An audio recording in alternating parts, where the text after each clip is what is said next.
Hey, excuse me, may I ask you a question? Oh, your girlfriend invited you yesterday, huh? That's enough. Hello everybody, it's Coach Joe, your English coach. All right, today we are going to talk about 25 useful expressions for francophones. Aujourd'hui, on va parler de 25 expressions utiles pour les francophones. Donc, sans plus tarder, on commence par ici. In short, what does that mean? Ça signifie en résumé. En résumé. All right? Par exemple, in short, I will not be able to come tomorrow. En résumé, je ne pourrai pas venir demain. Peut-être que vous êtes en train d'argumenter sur quelque chose. Si tu dis, in short, I will not be able to come tomorrow. En résumé, en somme, je ne peux pas venir demain. All right? Next expression, as soon as possible. Ça, vous le savez, n'est-ce pas? As soon as possible, ça signifie quoi? Dès que possible. Possible. Possible. Possible. Dès que possible. Ok, donc avertis-moi dès que possible. Let me know as soon as possible. Avertir quelqu'un to let somebody know. Ok, ou bien alert me. Alert me as soon as possible. Number 3. May I ask you a question? May I ask you a question? Vous savez, ces expressions-là, vous pouvez les utiliser telles quelles. Ok, vous n'avez pas besoin de mots individuels. Prenez cette expression, utilisez-la exactement telle quelle. May I ask you a question? What does that mean? Pourrais-je te poser une question? May I ask you a question? Pourrais-je te poser une question? Tout simplement comme ça. Hey, excuse me. May I ask you a question? Et excuse-moi, pourrais-je te poser une question? Number 4. That explains it. That explains it. Ça signifie quoi? Ah, ça explique tout.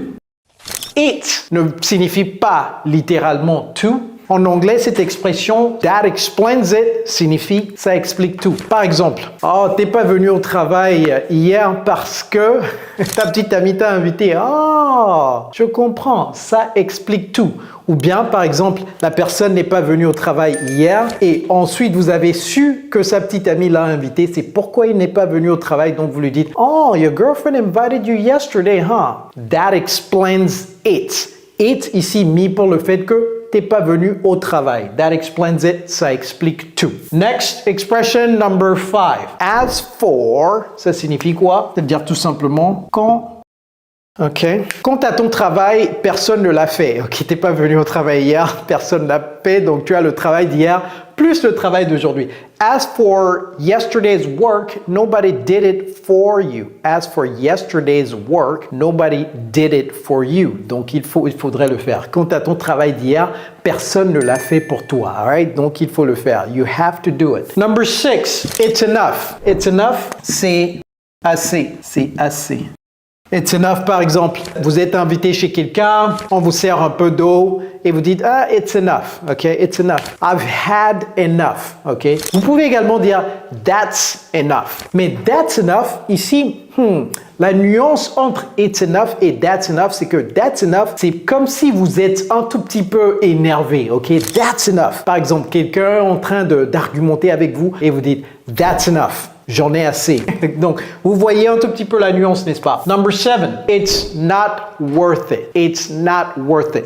Ça veut dire quoi? Ça n'en vaut pas la peine. Quelqu'un est en train d'argumenter avec vous et finalement vous vous dites, vous savez quoi? Le fait d'argumenter avec toi, ça ne vaut pas la peine. Ça n'en vaut pas la peine. All right? It's not worth arguing with you. Donc encore, l'expression ici c'est it's not worth. Et le it's, c'est mis pour quelque chose. Donc vous pouvez dire it's not worth arguing with you. It's not worth it. Same to you. Donc, quelqu'un vous dit quelque chose et vous voulez que ça soit ainsi pour l'autre personne également. Same to you. Pareil pour toi. Same to you. Par exemple, quelqu'un vous dit « Oh, have a great day ». Et vous répondez « Same to you ». Pareil pour toi. Ok, jusque-là, est-ce que c'est clair? Si vous avez des questions, mettez les questions en commentaire et aimez la vidéo Également, souscrivez à la chaîne YouTube et activez la cloche de notification pour ne pas rater les vidéos. Alright? Like this video, subscribe to the channel, and of course, make sure not to miss these videos. Turn on your notifications. Number 9. You want to talk about it? Ah, vous voyez comment j'ai prononcé ça très rapidement? Ça, en fait, c'est want to. OK? Mais les Américains aiment dire wanna. You want to talk about it? You want to talk about it? You want to talk about it? Donc, apprenez également à prononcer les mots tels que les natifs les prononcent parce que autrement, vous aurez énormément de problèmes lorsque vous entendez ça pour la première fois et que vous n'êtes pas habitué à prononcer ça comme ça. You want to talk about it? En français, tu veux en parler? Tu veux en parler? Qu'est-ce qui te dérange? Tu veux en parler? What is bothering you? What is bothering? Qu'est-ce qui te dérange? What is bothering you? You want to talk about it? Number 10. I don't want to do this. Vous pouvez également dire I don't want to do this. Je ne veux pas faire ça. Ou bien je ne veux pas faire cela. I don't want to do this. Je ne veux pas faire cela. Peut-être quelqu'un veut vous provoquer, ok? Quelqu'un veut vous provoquer. Vous ne voulez pas vous disputer, pas discuter, mais vous ne voulez pas vous disputer avec cette personne et vous dites, écoute, tranquille, je ne veux pas faire cela. I don't want to do this, ok? Donc, vous pouvez également l'utiliser dans ce cas de figure. I've gotta go. Vous voyez comment j'ai prononcé ça? I've gotta go. J'ai pas dit I've got to go. I've gotta go. Donc, apprenez à prononcer les mots et les expressions comme ça. Je dois partir. I've gotta go. Ou bien je dois filer. Si vous êtes entre copains, je dois filer. Ouh, il se fait tard. Je dois partir. Ouh, it's getting late. I've gotta go. Number 12. As I said before, comme je l'ai déjà dit. Comme je l'ai déjà dit, il faut qu'on trouve un autre fournisseur. As I've said before, we need to find a new supplier. Fournisseur. Vous voyez, cet exemple, c'est juste pour vous apprendre comment on dit fournisseur en anglais. Vous pouvez également mettre have ici pour le passé composé. Present perfect, parce qu'il y a before ici. Ok, c'est un cours qu'on va faire plus tard. Donc, activez la cloche de notification, c'est très important. Je vais vous apprendre la différence entre le present perfect et le simple present, également le present perfect et le present perfect continuous. Ces leçons-là, vous ne devrez pas les rater. Donc, activez la cloche de notification. Number 13, believe it or not, croyez-le ou pas, mais... Donc, c'est généralement pour introduire une autre proposition. Proposition, pas des prépositions, hein. Une autre proposition, c'est-à-dire une autre phrase. Croyez-le ou pas, c'est pas facile de trouver un autre fournisseur. Donc, ça, c'est directement la réponse à ce commentaire, n'est-ce pas? Il faut qu'on trouve un autre fournisseur. Hey, croyez-le ou pas, c'est pas facile de trouver un autre fournisseur. Ça, ce ne sont que des excuses. Trouve-moi un autre fournisseur. Believe it or not, but it's not easy to find a new supplier. Number 14. Did I get you right? T'ai-je bien compris? Did I get you right? Et ici, le get, c'est comprendre quelqu'un. Entendre et comprendre. Déceler ce que la personne a dit. Qu'est-ce que tu viens de dire? T'ai-je bien compris? Ok, quelqu'un qui dit quelque chose de complètement inouï, vous dites, qu'est-ce que tu viens de dire? T'ai-je bien compris? What did you just say? Did I get you right? Number 15. 15. Ah. Les chiffres également, c'est une autre vidéo. C'est quoi la différence de prononciation entre 13 et 30, 14 et 40, 15, 50, 16, 60? Activez la cloche de notification, je l'ai dit. Beaucoup de vidéos, je vais faire beaucoup de vidéos instructives. Number 15. Don't mention it. Don't mention it, ça veut dire quoi? Pas de problème. Ah, c'est pas évident, n'est-ce pas? Quelqu'un vous dit, oh, thank you so much, Kojo. Et la réponse est, don't mention it. Ah, merci beaucoup, Kojo. Ah, pas de problème. Thank you so much, Kojo. Don't mention it. All right. Number 16. Don't take it to heart. Ça, c'est littéralement ne le prends pas à cœur. Quelqu'un vous a fait quelque chose qui vous a heurté et la personne vous dit, hey, c'est purement professionnel. Ne le prenez pas à cœur.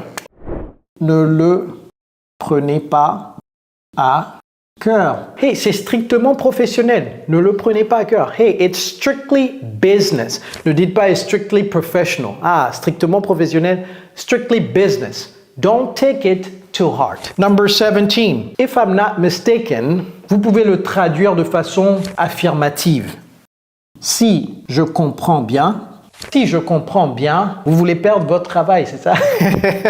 If I'm not mistaken, you want to lose your job, right? If I'm not mistaken. Ah, vous voyez, ça c'est C'est pas I-N-G, ok? Mistaken. If I'm not mistaken. Si je comprends, vous voulez perdre votre travail. If I'm not mistaken, you want to lose your job. Huh? Aimez la vidéo, souscrivez-vous à la chaîne, activez la cloche de notification pour ne pas rater les vidéos. All right? Very, very important. Number 18. It will do you good. Ça te fera du bien. Tu dois prendre 3 jours de congé. Ça te fera du bien. You need to take a 3-day vacation. It will do you good. All right? Number 19. It doesn't matter. Tout le monde connaît cette expression, it doesn't matter, n'est-ce pas? Ça veut dire quoi? Ça ne vaut pas la peine. It doesn't matter. Ça ne vaut pas la peine ou bien ce n'est pas important. L'exemple du fournisseur, est-ce qu'on va chercher des fournisseurs en Côte d'Ivoire ou bien au Burkina ou bien au Togo, etc. It doesn't matter. Okay? Peu importe. Je vais plutôt mettre peu importe ici. C'est nettement mieux, n'est-ce pas? Peu importe. Tout ce que je veux, c'est un autre fournisseur, s'il vous plaît. ASAP. As soon as possible. Lorsque quelqu'un vous dit ASAP, c'est as soon as possible. Number 21. It is new to me. Vous voyez comment je prononce les choses? Lorsque vous apprenez les mots et les expressions en anglais, apprenez la prononciation exactement telle que les natifs prononcent ces expressions et ces mots-là. OK? It is new to me. J'ai dit new de. J'ai pas dit new to me. Vous voyez? Et ici, on peut faire la liaison. It's new to me. It's new to me. C'est nouveau pour moi, littéralement. It's new to me. C'est nouveau pour moi dans le sens de c'est la première fois que je vois ça ou c'est la première fois que j'entends cela. Sais-tu que Joséphine a démissionné? What? C'est nouveau pour moi. C'est-à-dire, c'est la première fois que j'entends ça. Did you know that Josephine quit? Démissionné to quit. What? It's new to me. Neither here nor there. Ni ici, ni là. Ici, je l'ai mis en parenthèse, donc je vais vous expliquer pourquoi je l'ai mis en parenthèse tout de suite. Alright, je l'ai mis en parenthèse tout simplement parce que vous pouvez remplacer here ou there par quelque chose d'autre, ok? Neither, ni Joseph, ni Jérémie, neither Joseph nor Jeremy. Et ça passe, ok? Donc, exemple avec ni ici, ni là. Est-ce que tu as trouvé le ballon? Non, ce n'est ni ici, ni là. J'ai cherché partout. All right? Did you find the ball? No. Ce n'est ni ici, ni là. It's neither here nor there. Lucky you. Wow. T'es chanceux. Lucky you, t'es chanceux. Donc, votre entreprise a réduit l'effectif, mais toi, tu es toujours là. Donc, ton collègue vient et te dit, wow, tu es toujours là, t'es chanceux. Wow, you're still here. Lucky you. OK? Réduire son effectif, c'est to downsize.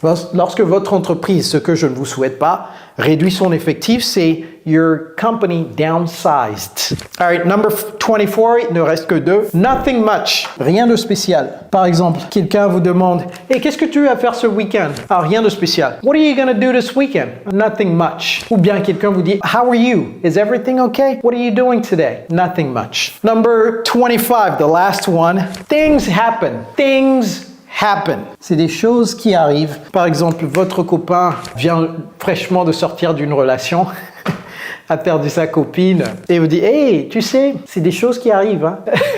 En fait, c'est pas quelque chose à dire à votre copain s'il vient juste fraîchement de briser avec sa copine. Mais vous pouvez dire, hey, tu sais, la vie continue. Things happen. Ok, on va rebondir et tu vas trouver une autre copine. Inshallah. 25 expressions that are useful, utiles, in English for francophones. Alors, pourquoi j'ai dit for francophones? Parce que ces expressions, les francophones, généralement, aiment traduire littéralement du français en anglais. Or, on voit que la plupart de ces expressions ne sont pas transposables littéralement du français en anglais. C'est pourquoi c'est important pour moi de préciser que c'est pour les francophones. Alors, vous savez exactement ce que vous devriez faire. Si vous n'avez pas encore aimé la vidéo, cliquez sur le bouton M, souscrivez-vous à la chaîne, activez la cloche de notification pour ne jamais rater mes vidéos. It's Coach Joe, your English coach. Take care, guys.